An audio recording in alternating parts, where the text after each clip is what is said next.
감사합니다. 삭교에 대해서 지난 시각에 어떤 사람인지 저희가 말씀을 드리고 설교를 했습니다. 그는 유형적으로 그냥 우리가 일반적으로 주일학교 때부터 알아왔던 삭교는 키가 작고 그냥 돈 많은 약간 탐욕스러운 스크루지 영감 이미지가 아마 우리에게 있었을 거예요. 근데 지난 시간에 여리고성의 삭교라는 세리장이라는 걸 아는 순간 그가 권세자였고 그 다음에 그냥 돈만 많은 사람이 아니라 지역의 유지들, 그 다음에 대부호 상인들, 인근 지역의 권세자들이 그와 다 개인적인 관계를 맺을 수밖에 없었다. 심지어는 헤로드 왕도 겨울 궁전에서 다스릴 때 초대받을 수밖에 없었던 위치였다는 걸 보면 대단한 권세자였다는 것을 이제 설명을 드렸습니다. 그럼에도 불구하고 유형적으로는 이 모든 것을 갖고 있었는데 내면적으로는 사실은 굉장히 공허하고 갈등하고 뭔가 마음에 불안하고 밤이면 잠을 못 이루고 그의 죽음 이후의 세계를 두려워하고 그런 존재였습니다. 내면적으로는 뭔가 지금 문제가 있는 거예요. 왜냐하면 주변에서 그를 매국노로 지칭하죠. 제가 말씀드렸지 않습니까? 유대인들이 제일 싫어하는 사람이 도둑이고 강도고 세 번째가 세리인데 지금 삭개오는 세리면서 돈을 뺏어가는 사람이니까 두 개를 갖고 있는 거예요. 만약에 그가 무슨 세금 포탈하다 사람까지 죽였다면 세 개를 다 갖은 사람인데 아마 뭐 세 번째는 아닐 것 같고 아무튼 두 개를 갖고 있는 사람입니다. 손가락질 당하고 매국노라고 칭함받고 그 다음에 늘 유대인의 자손으로서 아브라함의 후손으로서 그는 내가 이렇게 살다가는 죽은 다음에 나는 아브라함의 낙원에 갈 수 없겠구나. 이 불안함이 늘 있었잖아요. 마음속에 그렇게 살아가고 있었습니다. 자, 이제는 오늘은 이 사람이 어디에 올라갔는가를 보면 그 내면의 상태를 좀 더 알 수가 있어요. 삭개오가 예수님이 지나간다는 그 말을 듣고 뽕나무에 올라갔는데 그냥 뽕나무 키가 작으니까 우리는 이 정도로 생각할 수 있는데 그 뽕나무라는 것이 그렇게 단순하지가 않습니다. 그 뽕나무를 보면 좀 더 그의 내면을 더 자세히 알 수가 있어요.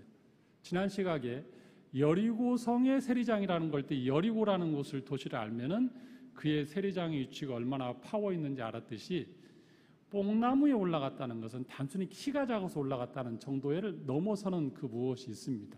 오늘은 거기에 대해서 좀 보려고 하는데 본의 아니게 헬라어를 좀 쓰고 원어를 좀 다뤄야지 될 것 같습니다. 자, 여기 보면은 한국어 성경으로는 19장을 보시면 뭐라고 하냐면 돌 감람나무, 돌 무화과나무 이런 식으로 나오죠. 돌 무화과나무. 근데 옛날 성경에는 뽕나무라고 나왔어요. 그러면 도대체 뭐야? 뭐가 맞아? 그렇죠? 둘 다 맞습니다. 뽕나무라는 표현도 맞고 돌 무화과나무라는 표현도 맞아요. 왜냐하면 합성어예요. 합성어. 이게 어떻게 되냐면은 제가 그 원어를 보면은 메모해 왔는데 아네베 에피 슈코 모레안 이렇게 됩니다. 아네베는 뭐냐면 그가 어디로 올라갔다. 아네베. 그다음에 에피는 이제 뭐뭇을 향하여.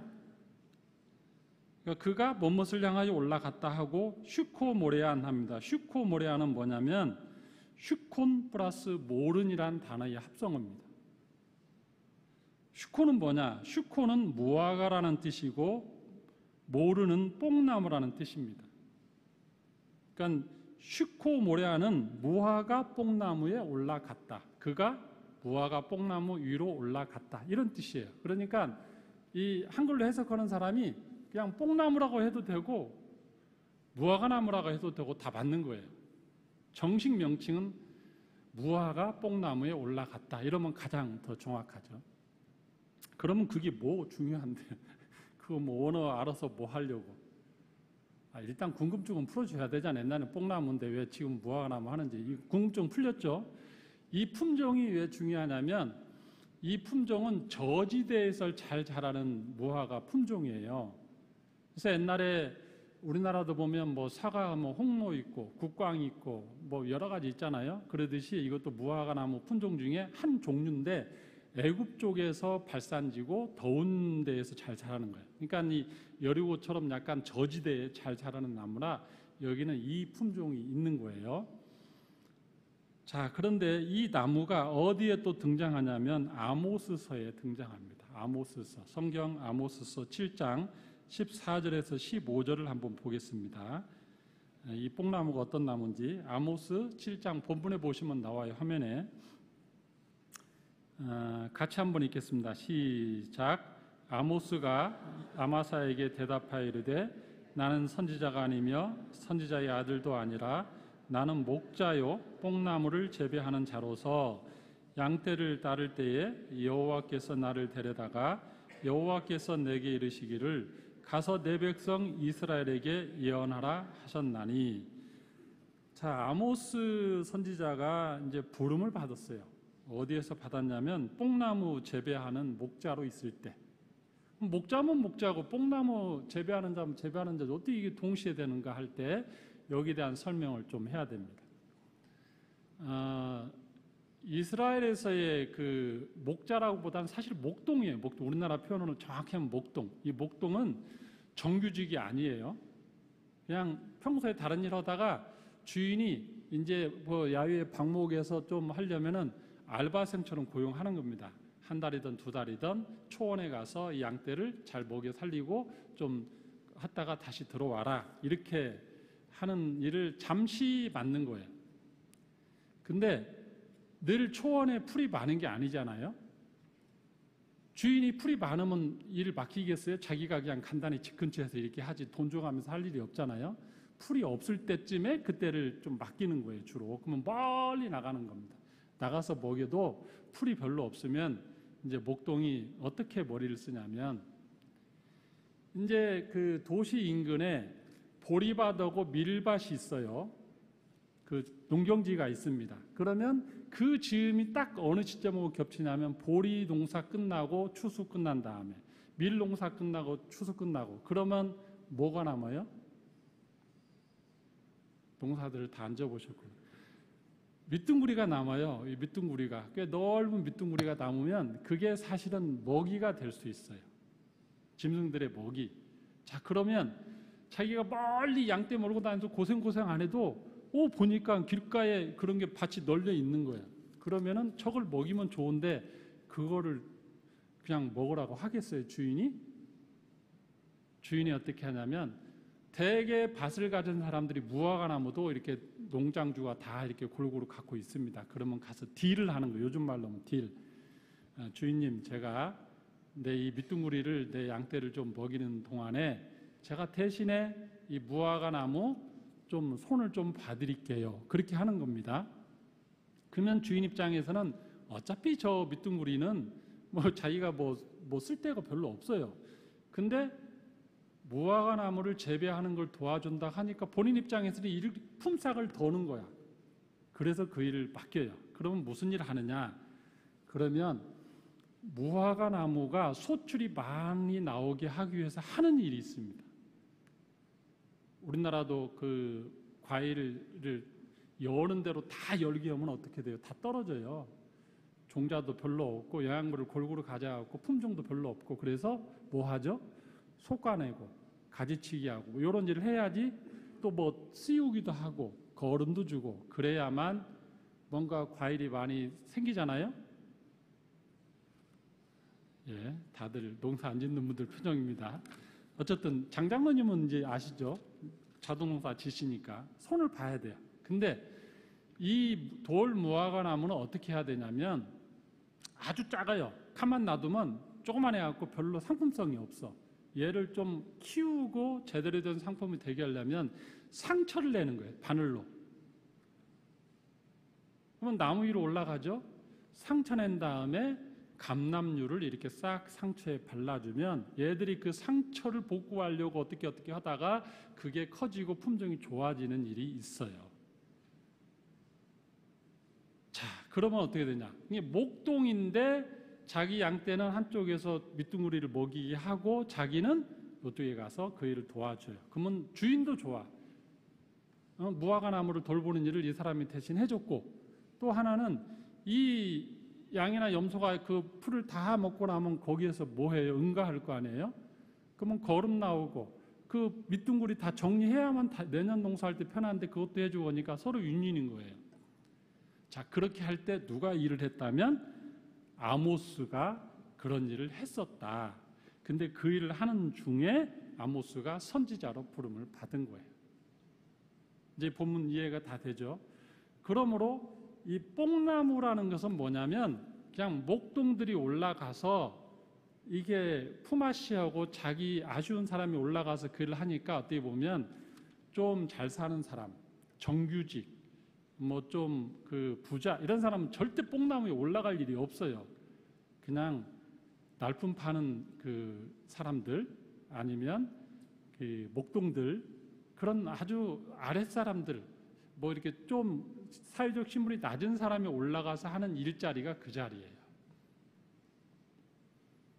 옛날에 그런 표현이 있잖아요. 옛날 그 한국 교회사 책을 보면 무슨 내용이 나오냐면 선교사님들이 한국에서 이렇게 하다가 테니스를 열심히 치는 거예요. 도시에서. 그래도 이 스트레스 풀고 운동 한다고 열심히 테니스 막 치고 하니까 초기에 한국의 양반들이 위에서 이렇게 내려다 보는 거예요. 테니스 치면 땀 흘리고 막 뛰어다니고 공주 들어가고 헥헥대고 막 물 먹고 막 이러니까 양반들이 이렇게 보고 참나 아래 것들 시키면 되지 왜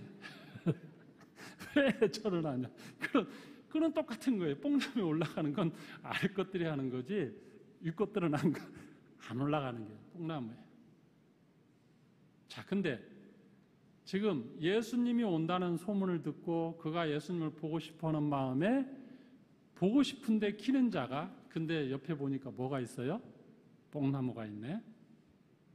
뽕나무를 올라갈까 말까 잠시 망설였지만 왜 망설였겠어요? 금방 배경을 이해되죠? 뽕나무 올라가는 건 아래 것들이 가서 뭐 신분이 낮은 사람이나 가는 거지 무시당하는 자리예요. 그 자리는. 근데 그는 그 자리에 올라갔어요. 왜 그랬습니까? 그는 자기가 입고 있었던 좋은 옷 입었겠죠. 그가 뭐 목동들이 입던 옷 입었겠어요? 좋은 옷 입었겠죠. 모자도 좋은 모자 썼겠죠. 피부도 좋았겠죠. 실내에서 뭐 펜대 굴렸을 텐데 배는 좀 나왔겠죠. 잘 먹었을 테니까. 그런 사람이 올라갔어. 얼마나 언밸런스해 지금 이 장면이.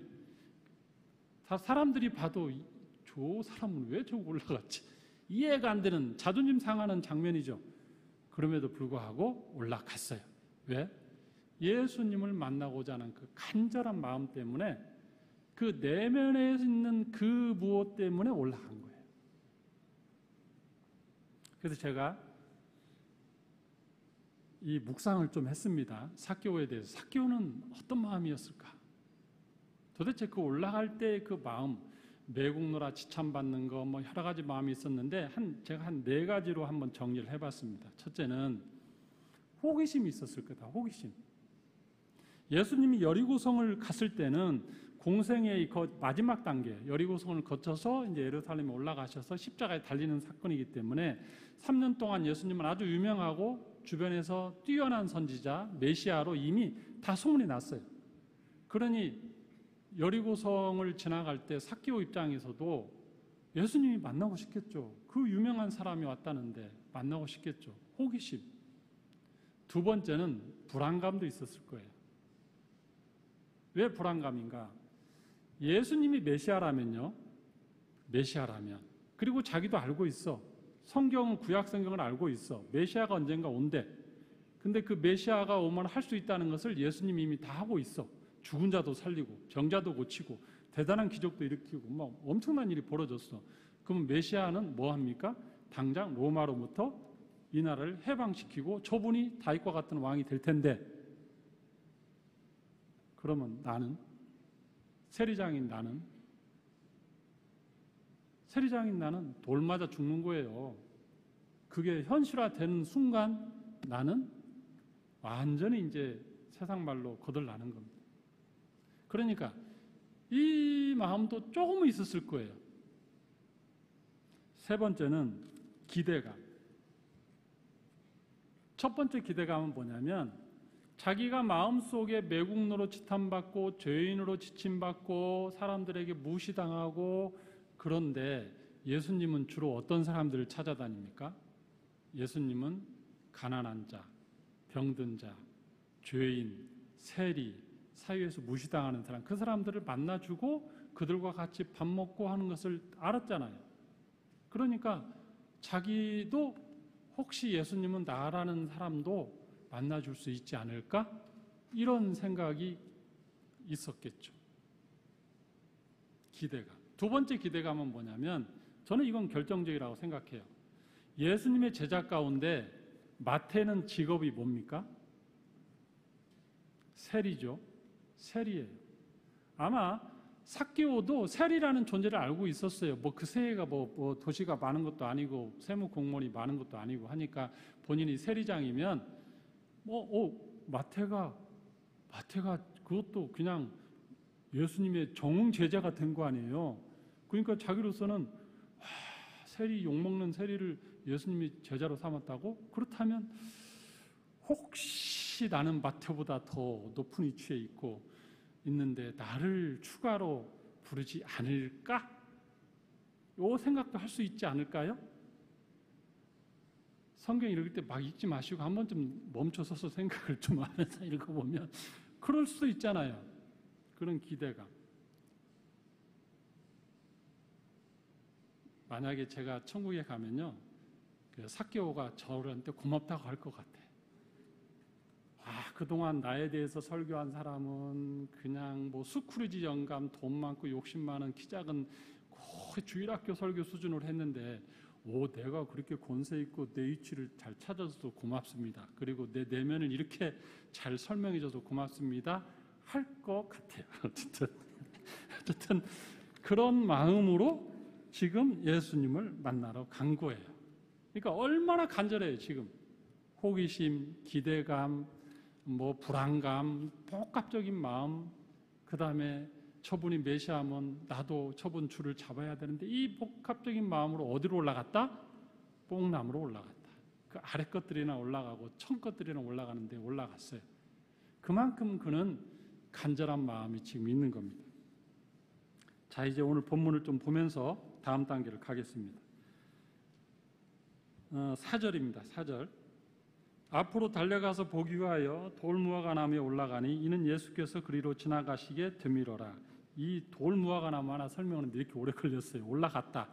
나무 설명했고 올라갔다 설명했어요. 그 다음부터는 좀 빨리 지나가겠습니다. 드디어 예수님이 그곳에 이르렀습니다. 이 장면을 제가 영화 감독이라면 어떻게 표현할까를 한번 묵상하면서 생각했는데, 뽕나무에 올라가서 자기가 그 무리 속에서 수많은 무리 가운데 예수님을 딱 보고 있습니다. 자기는 n분의 1이에요. 수많은 무리들 가운데, 군중 가운데 한 명이었습니다. 근데 예수님이 수많은 사람들까지 지나가다가 갑자기 고개를 들어서 자기를 바라봅니다. 그러더니 그냥 지나가지 않고 갑자기 자기 쪽을 향하여 걸어오기 시작합니다. 사람들이 어디로 가나? 왜 갑자기 방향을 틀지? 근데 그가 계속 올 때 삭개오의 마음은 어땠을까? 갑자기 점점 예수님의 얼굴이 가까워옵니다. 예수님이 올 때 시선을 어디에 두고 왔을까는 여긴 나오지 않지만 아마 저는 삭개오를 보면서 왔을 거라는 생각은 해요. 쭉 오면서 삭개오를 계속 이렇게 보면서, 물론 옆에서 이렇게 옆에 사람들이 밀치니까 고개도 돌리겠지만 수시로 삭개오를 보면서, 삭개오는 가슴이 콩탕 저분이 왜 이쪽으로 오지? 점점 예수님의 얼굴이 다가옵니다. 예수님의 얼굴이 딱 나무 밑에 서서 그를 올려다 봅니다. 그리고 놀랍게도 자기 이름을 부릅니다. 삭개오야, 내려와라. 내가 내 집에 좀 가야겠다. 삭개오는 얼마나 놀랐을까요? 자기 이름을 명찰 차고 있는 것도 아니잖아요. 걸어가고 있을 때 옆에서 예수님 어디 가시는데 저 사람 만나러. 저 사람, 왜 저 사람 만나요? 저기 세리장 삭개오인데 만나지 마세요. 이런 것도 안 했을 거 아니에요? 그냥 예수님은 이미 그를 알고 있는 거예요. 그의 이름을 알고 있다. 예수님이 이름을 가르쳐 주지 않았는데도 내 이름을 알고 있다. 이게 삭개오만 그럴까요? 여러분들의 삭개오의 이름을 안다는 건 삭개오의 인생 전체를 안다는 거예요. 그가 어떤 위치에 있고 유형적으로 내면적으로 어떤 갈등이 있고 그가 지금 어떤 상황인지를 다 알고서 그를 이름을 부른 거예요. 이름을 부른 게 그냥 단순한 이름이 아니에요. 그러자 삭개오가 너무너무 기뻐하면서 내려옵니다.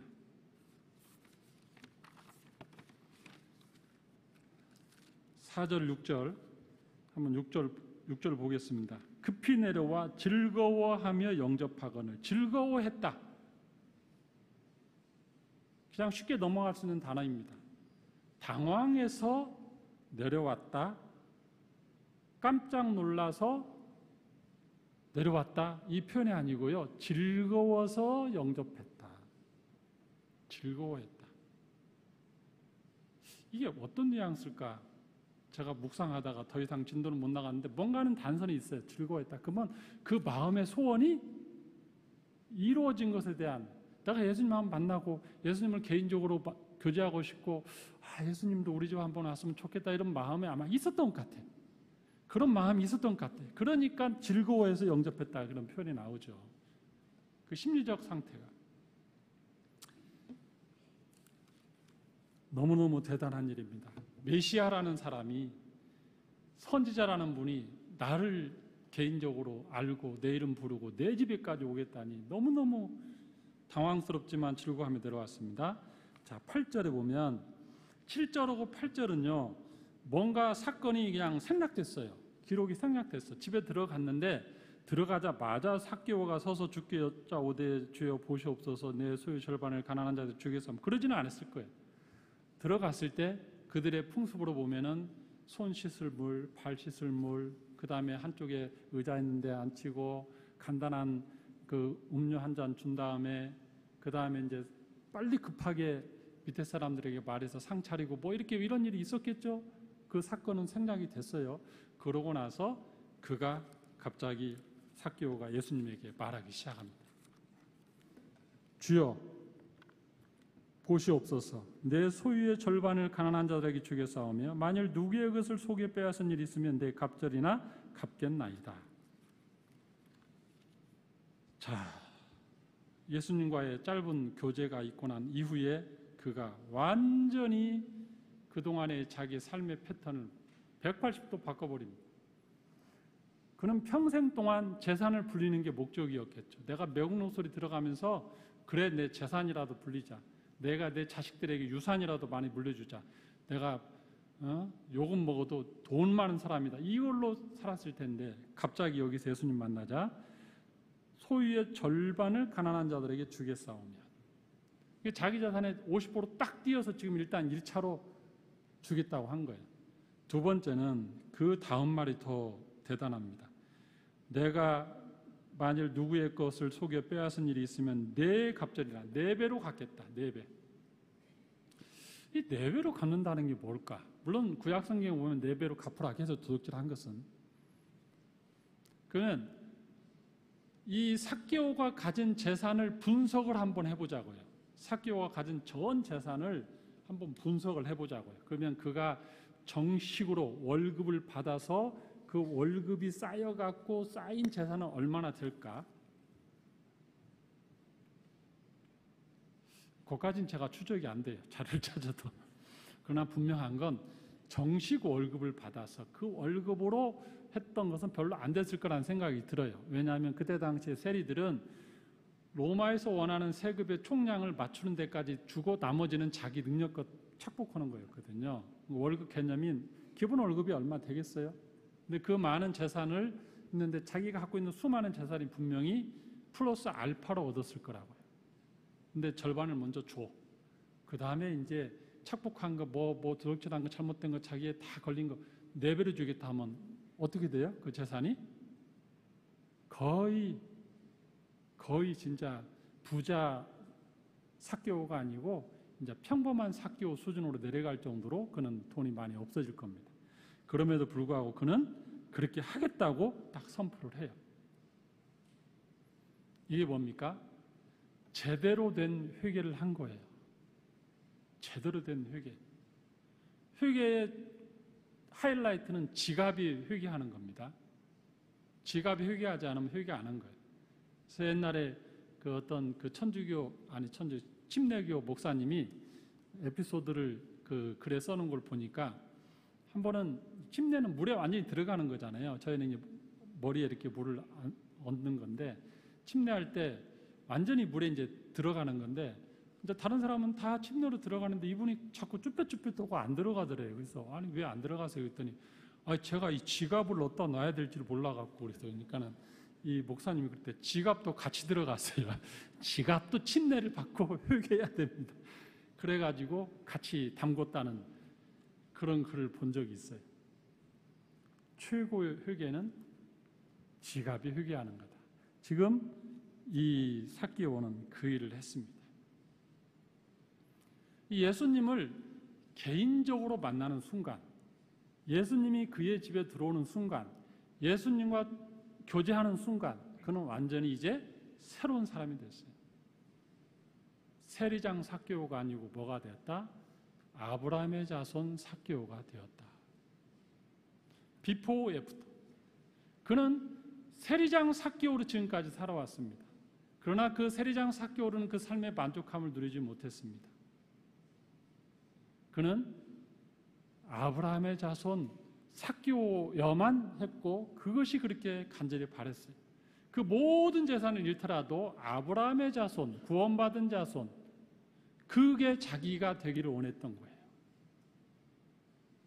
사랑하는 성도 여러분, 여러분은 세리장 삭개오입니까? 아브라함의 자손 삭개오입니까? 이게 참 애매하죠? 하나 예를 더 들어보겠습니다. 고암이라는 선생님이 어떤 감옥에 있었는데 그 사람과 같이 있었던 그 사건을 어떤 분이 자기 글로 남긴 내용입니다. 감옥에 자기가 가 있는데 그 감옥 안에서는 사람의 이름을 부를 때 간수나 다른 사람이 부를 때 죄수 번호로 부른대요. 1112번 뭐 이런 식으로. 그냥 이름이 없대요. 여기에 그냥 딱 그 죄수 번호로 다 부른대요.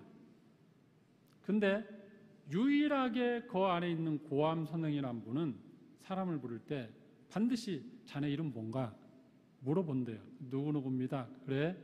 그 다음부터는 절대 죄수 번호 이름 안 부르고 이름을 불렀는데 그래서 그분은 그걸로 거기서 그거 하나로 사람들의 인정을 받는 분이고 그런 분인데 하루는 자기에게 와서 자네 이름 뭔가 그러더래요. 그래서 응일입니다 했더니 응일이 알겠네. 일자가 들어간 것 보니까 네 집 장남이 징역 와 있구만 하고 이렇게 휙 돌아서 가더래요. 근데 그 밤에 펑펑 울었대요. 그 전에 죄수 이름으로 자기를 부를 때는 똑같은 죄수야. 쟤는 뭐 몇 번, 쟤는 몇 번 그냥 다 똑같은 죄수. 근데 네 집 큰아들이 징역 왔구만 그 말을 딱 듣는 순간 밤에 자려고 하는데 어머니, 아버지가 갑자기 떠오르고 내가 장남인데 장남이 감옥에 갔으니 어머니, 아버지는 얼마나 슬퍼하실까. 자기 누이 동생이 떠오르고 오빠를 그리워할 텐데 내가 동생을 좀 봐줘야 될 텐데 다른 동생들 생각하니까 그렇게 서럽더래요. 내가 장남인데 그 전에 죄수 번호로 살 때는 전혀 모르고 그냥 니나 내나 똑같이 다 여긴 죄수지 뭐 했는데 응일이라는 이름 앞에서 그가 무너진 거예요. 응일이. 지금 세상은 세리장이라는 이름으로 모든 사람이 살아갑니다. 세리장이라는 이름으로. 세리장 삭개오, 의사 아무개, 교수 홍길동, 사장 아무개. 다 그 앞에 이 타이틀로 살아가요. 세상 사람들은. 그래서 그 성공한 이 타이틀이 그 사람을 좌우해요. 그게 인생의 목표고 그게 삶의 모든 가치입니다. 삭개오도 그랬죠. 세리장이라는 그 이름 앞에 그는 세리장의 삭개오. 근데 정작 중요한 건 뭐냐면 아브라함의 자손 삭개오라는 이 타이틀이 더 중요한 거예요. 세상 사람들은 다 그 직업과 자기 자리와 이것으로 세상에서 살아가는데 주님이 원하시는 건 뭐냐? 아브라함의 자손 삭개오가 더 중요한 겁니다. 금방 감옥에 있을 때 죄수 번호가 중요한 게 아니고 네 집의 장남이냐? 우리는 하나님 나라의 자녀, 영적 아브라함의 후손, 크리스찬 아무개가 더 중요한 거예요. 그 무엇보다 중요한 거, 교수다, 사업가다, 사장이다, 뭐다 예수 믿는 하령. 우리는 세상을 살면서 이렇게 속아 삽니다. 그 앞에 있는 타이틀을 찾아서 살아가요. 그 타이틀. 근데 정작 중요한 거는 아브라함의 후손이라는 이 단어가 너무 중요해요. 요즘 말로 하면 예수 믿는 그게 더 중요한 거예요. 그 가치. 사랑하는 성도 여러분, 우리는 살아갈 때 그 가치를 계속 놓치고 세리장이라는 단어에 쫓아가면서 우리의 인생의 목표와 가치와 삶의 그 모든 것을 올인하고 있지는 않은지 한번 보시기 바랍니다. 예수 믿는 그 내가 더 중요해요. 사회에서의 신분을 따라가면서 살 수도 있습니다. 그걸 소중히 여기고 그렇게 살 수도 있어요. 그게 나를 지배할 수도 있어요.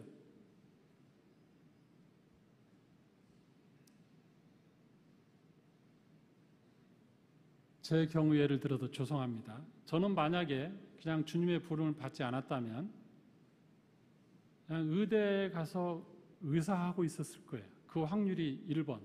두 번째는 카이스트에 가서 아마 공학도 역할을 하고 있었을 거예요. 2번. 딱 그래요. 그냥 그 상황이. 학력고사 끝났을 때 모 대학에서 이렇게 서로 이야기가 돼서 장학생으로 하고 나중에 교수 요원으로 채용할 테니까 이쪽으로 의대로 와라. 그런 제안도 받았어요. 근데 저는 이미 주님 앞에 소명을 받았기 때문에 목사님의 지도를 따라서 철학과를 가야 했는데 그 이유는 너무 다른 세상이죠.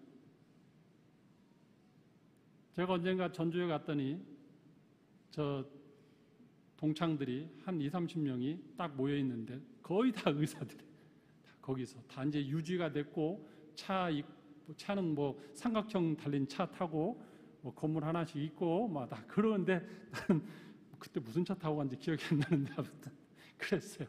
그 친구들이 말하기를 너 왜 목사 됐냐? 심지어는 이틀 전에 장례식장에 가서 동창 만났는데 그 친구도 너 왜 목사 됐냐? 또 이러는 거예요.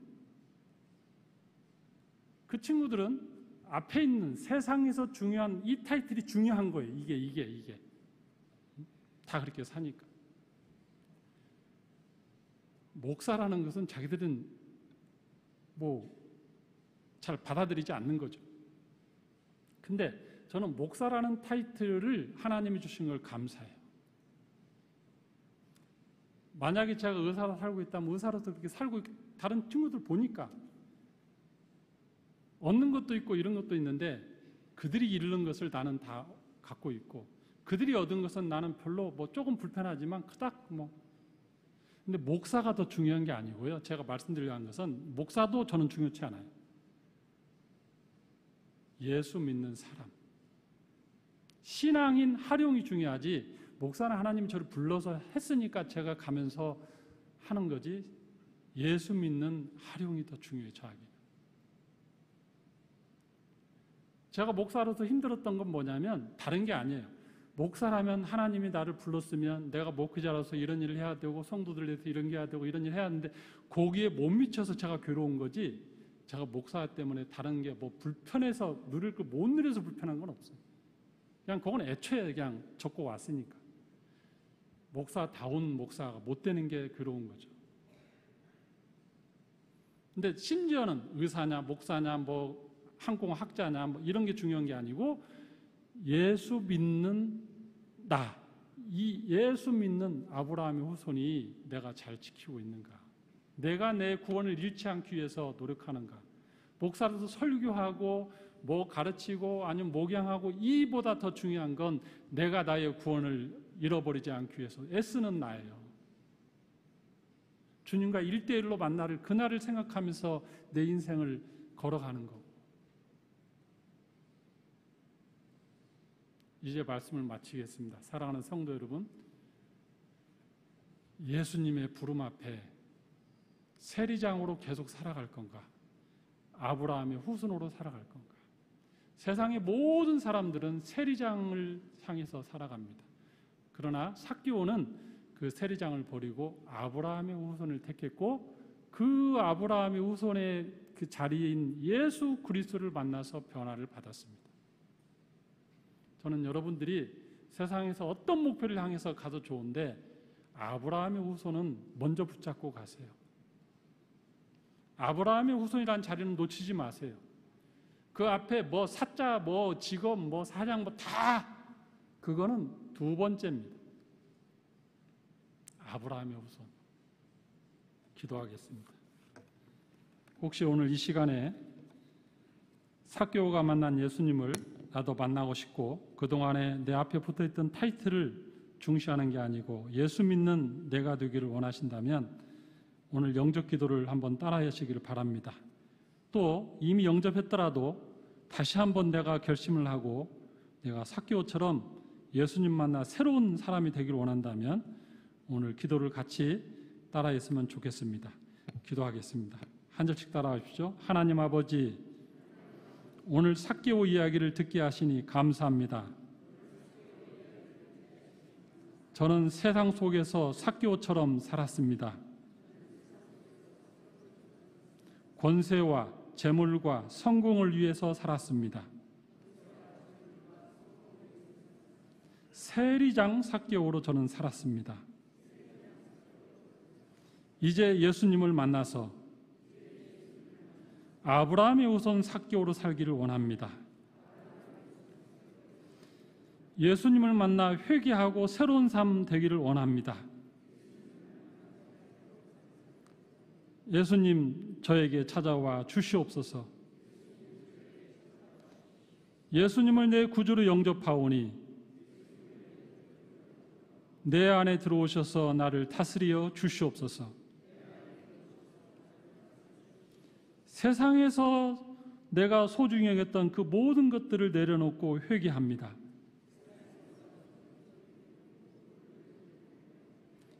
이제는 크리스찬 내가 되게 하여 주시옵소서.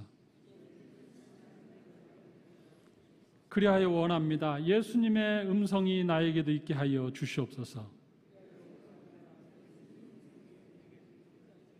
이 가정에 구원이 이르렀도다. 이도 아브라함의 후손이로다. 그렇게 나와 우리 가정에 선포되어지는 역사가 있게 하여 주시옵소서.